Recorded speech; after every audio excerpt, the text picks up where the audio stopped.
another major development that happened this week, and that is the North Koreans defied world opinion. Earlier this year, we thought we'd made a deal with them to give them food in exchange for them dialing back on their nuclear program.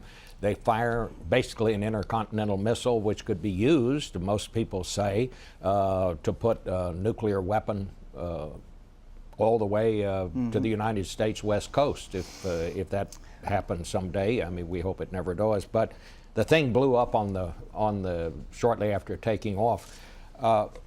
Have we handled this right? For 20 years now, we've been going through this Groundhog Day exercise. Confrontation, followed by negotiations, followed by aid, followed by confrontation. I mean, it is remarkable how many times we have seen this movie.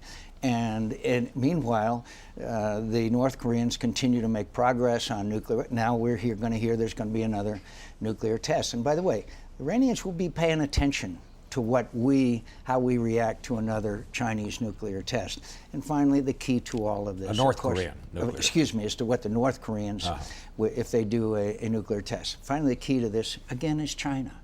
China is the only country that can really exert influence over North Korea. And why they continue to prop up a regime that has 150,000 people literally eating grass in a gulag. So we worry about North Korean behavior as far as development of nuclear weapons and means to deliver them. There's also tied to Iran and terrorist acts.